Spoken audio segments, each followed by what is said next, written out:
Hey, welcome to Dan's Model Works. This is our first video of 2020. And what we have here is a Canadian cruiser tank Ram Mark II. It's the early production of the Mark II. And this is a review, basically an open box review. I'm not putting this together anytime soon, although I think I might have to do it sometime this year. No promises. This was a gift from my mom, and she said, you will do this one sooner rather than later. So, no pressure. So, this is by Bronco Models. Now, I have no experience whatsoever with this company. I don't know their history or anything like that. I went onto their website. Last time it was updated, I think it was 2014 or something. This is new tooling. My mom picked this up at the hobby shop where I worked 20 years ago. And the hobby shop owner actually, he must be thinking that this kit is going to do great things, because I think he ordered not 2 or 3 models. He ordered 2 or 3 cases, I think. So he certainly believes that it's going to do well. Now, I did know I was getting this for Christmas because I was actually at the hobby shop picking up presents for Natasha, and happened to mention to my mom, who had come along for the ride. I said, yeah, this is one I'd really like. And she picks it up, says, close your eyes, walks over to the till, because she doesn't have transportation to a lot of places without me. So I had to pretend I wasn't getting it. So what is a Canadian cruiser tank Ram? You're probably thinking it looks an awful lot like a Sherman. Close. Close. If we look carefully at the suspension, you can see that there's just a single wheel on top of each of the vertical volute suspension members, and that's a clue that what we're looking at is in fact the M3 mechanism from the Grant/Lee. And as well, you can see it has the 3-piece no suspension casing here on the front, which doesn't necessarily tell us everything, but I think most of the M3s had the 3-piece. I know some Shermans did. But at any rate, this basically came about because at the time, so according to Wikipedia, so I'm probably wrong, Canada was producing Valentine tanks for the UK. And it was felt at the time, well, odds are Britain is going to be buying all the surplus tanks that the United States can build. We need to be building our own. And if we're already building tanks for the UK, we can probably build our own. So instead of going with perhaps a dodgy, reliability-wise tank from the UK, they thought, geez, these American tanks seem to be fairly well engineered. If a little tall, maybe we'll base our tank on the M3. And that's what this was. It was M3 running gear and chassis with a new design for the hull, superstructure, and of course the turret. Now, what's the difference between a Mark I and a Mark II? The Mark I had the dreaded 2-pounder anti-tank gun on it, which was totally inadequate by the middle of the war. The Mark II had the 6-pounder, which is approximately a 57mm gun. So it had a 6-pounder, which was what was being used in a lot of British tanks. The Churchill had a 6-pounder as well. So that's what it was equipped with. When it says it's early production of the Mark II, that means that it still had side doors. There's a door on either side. And it had this little kind of machine gun turret right here. That was eliminated in the late Mark II production. So that's what we're looking at here. Look at the side of the box, and you can see it's got a couple of prototype pictures here of the model. You can see it's got photo etch parts, and right here we've got the decal sheet. Now, I will point out that these were not actually used in combat. By the time these were in full production, it was realized that, well, basically everyone had decided they were going to standardize on the Sherman tank. So it was easier to do that. And Canada would go to on to produce a version of the Sherman. It was called the Grizzly. It has a few changes to it. And then it was pointed out, look, you know what? The U.S. can make enough Sherman tanks for everybody. And that was when we turned to building more support vehicles. The factory that had made the Ram tank and then later on the Grizzly tank switched over to making the Sexton, which was a self-propelled gun, and it mounted the 25-pounder for the British. And as well as that, our car factories were producing what was known as the Canadian Military Pattern Truck, which we produced in the thousands for other Commonwealth countries. So it was basically like, you know what, leave the Americans to build the tanks and we'll build the trucks. So let's crack open this box. These did go to Europe. They were used for training in Britain, and some were supplied to the Dutch and the Belgians, mostly for post-war service. So, well, isn't this a full box? We'll take everything out of the plastic in a minute. We have, here's the photo etch. We've got some clear parts, and this coil of wire, which I'm assuming is for a cable. We've got the decals. This is an identical twin sprue. Both these are identical, and they've got the suspension parts. If you've ever built anything with a Sherman running gear, you'll be familiar with this sort of sprue. This is ominous. These are track parts. There are 8 sprues in here. More track parts. Another 8 sprues. Get the upper hull. Got some smaller ancillary pieces. And we'll take a good look at these once I get them out of the plastic. Next, we'll take a look at the instructions. So I'm leaving the camera on the stand because otherwise people get sick with my shaky hands. This is a nice full-color instruction book. See, we get a lovely picture of a Ram driving with explosions going on in the background, which is a little odd considering that it was used mostly for training. But at any rate, we have a potted history here in English, and I'm going to assume that's in Chinese because this is a Chinese company that made it. And right here we have how to apply decals and read before assembling. Please don't eat the parts.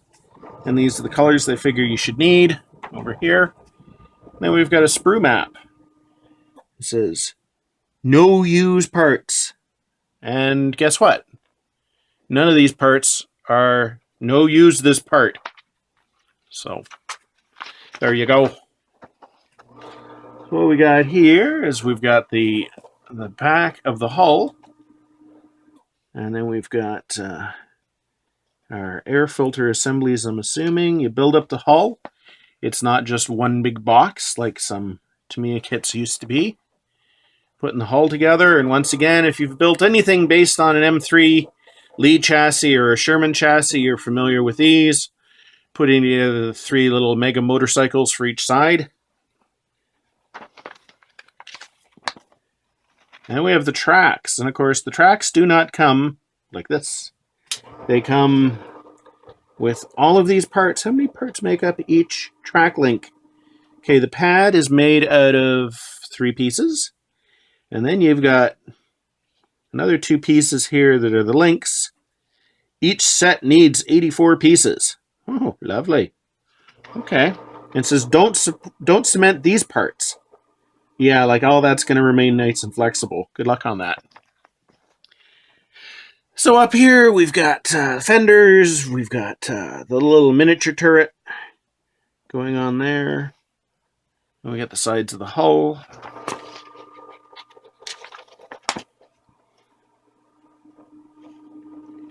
We've got putting the hull on. Once again, you can see some photo etch parts here. They should be fun folding those up. And then here's that wire right there, which is probably a little bit better than a molded piece of plastic. We move on to the turret. And the final assembly. Put the pointy thing on. Put the holder for the pointy thing on top. And then we've got basically two versions. We've got option A, Gray and Simcoe Foresters, 2nd Canadian Tank Brigade, Great Britain. And once again, that was for training. And then we have the 2nd Armoured Regiment, Lord Strathcona's House, Royal Canadians, 5th Armoured Division. You just gotta love the name of Canadian military units and British military units. You can't say the 5th. No, it's got to be Lord something or other. Or Princess something. Princess Pats. So anyway, you can see this is another version here. This is more of a brown version than the other one. The other one is green. The brown, actually, it's more khaki. That'd be kind of interesting to do. So, what is the parts count of this kit? Well, I'm glad you asked, because I sat down and I counted the parts. I had to take off my socks, and even that wasn't enough. Basically, in terms of the 90% of what you see there of the tank, that's represented by about 133 parts. Then there's another 976 parts to make up the tracks. Oy, oy, oy. Now, I know that you can buy aftermarket tracks. Sometimes they will be resin, sometimes they can be a rubber material, whatever. I haven't decided whether I'm going to be building these link by link. I have that t-shirt. I've already done that before on a Sherman Firefly by Dragon Models. So it's not something I need to do before I die. But, so I wonder what the hell that is. I'm not adverse to doing it again. So let's start with those tracks. We have focus. To put my hand behind here, try that. There we go. You get 8 of these. And these are basically the track pads. And they look nice. They're crisply molded, so you don't have to clean up every single one of them. And then we get 8 of these. So you can see we've got these kind of fine frames here. And we get these parts. And then you get all the spiky bits that join the pads together and engage with the drive sprocket. So like I said, you get 8 of those. Boring. Let's start looking at some parts that look interesting. Like these. These are the side doors. This looks to be the cupola with the machine gun in it. And these are the, not really side skirts, sides of the hull. We've got the mantelet, air intakes, and some other little knobby bits of plastic to go on. On this sprue, we have the hull front and the bolts and the flanges that hold that together. They are separate, which is fine because that results in better looking parts. And there's the outer part of the gun mantelet. And this is part of the front of the hull, I believe, the bottom of the turret. And down here we have the headlights. On this sprue, make sure we are focused. We've got the underside of the chassis, and at least it has some detail into there. Some tanks this is just smooth. No escape hatch on the bottom of this. Interesting. So we have, these are the hull sides. You can see the mounting points for the vertical volute suspension. That's so fun to say. Let's all of us say it together. Vertical volute suspension. As opposed to the later Shermans that had the horizontal volute suspension. So there is the back of the tank, which looks like it mounts onto this. So this may be a bulkhead inside the tank.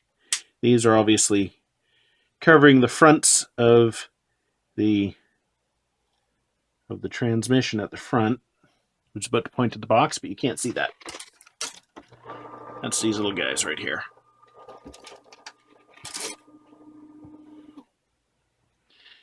Now you get two of these sprues, so I'm only going to show you one.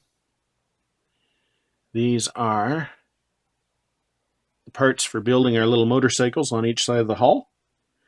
Those vertical volute suspension components.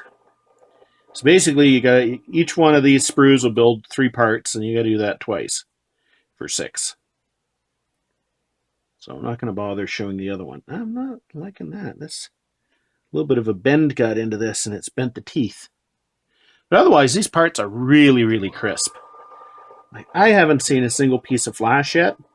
I'm sure the flash will grow in the box between now and the time I go to build it. But so far, I don't see any flash on any of these parts. And the final 2 parts to look at is the hull. And this was a cast steel part. And I believe the prototype was cast in the US, and then all of the production ones were cast in Montreal. I believe Montreal Locomotive Works actually produced these. And I think the Valentines were built by Canadian Pacific. But anyway, this is a nice looking piece. And I suppose if you wanted to update this to a Mark II later production that didn't have this, you could probably scratch build that. Not sure how easy it would be to remove the doors.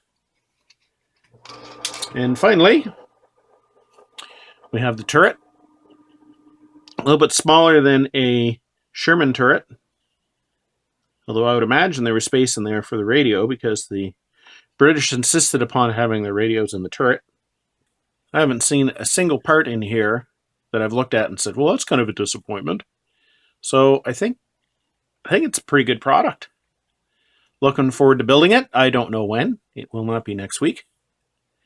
It will probably be sometime the next year and a half, depending on all the other projects that Natasha and I have planned and we'll probably never get to. So, certainly is neat. So there was your complete open box look, review, not review and build, of the Canadian cruiser tank Ram Mark II by Bronco Models. Certainly looks good. For all I know, all these parts may not fit. We won't know till I actually start, sticking bits together. Like I said before, the multi-piece tracks, they don't scare me. It's just one of these things where it's going to be a pain putting them together. I've done it before. Basically, I airbrushed all the parts in advance, and then I super glued them together. I might go a different route this time around. I don't know. But if you're looking for something that looks like a Sherman but isn't a Sherman, to go along with that whole row of Shermans you have on display of all kinds of different types and configurations and things like that, this might be an interesting thing to spice things up. I think the total production for Ram tanks was 2,000 or 3,000, which is actually pretty high given that they were, basically used for training in post-war use. And after the war, I think around 1950, a bunch of these found themselves concreted into the ground as part of a defensive line in Europe. So just the turrets were popping up. So, and some of those are still can be seen. Oh, one other thing is there are 2 of these on display here in Canada. Actually, 3. One's in Vancouver, but I'm not going to Vancouver. If people are interested in me trying to get some footage of the real tanks before I tackle building this, I'm open to doing that if there's enough interest.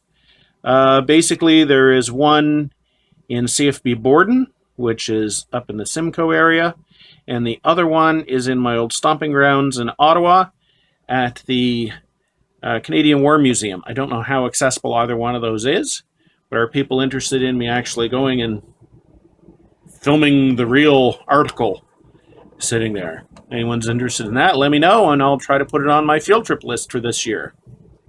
So, thanks for watching, and until next time, just keep on modeling.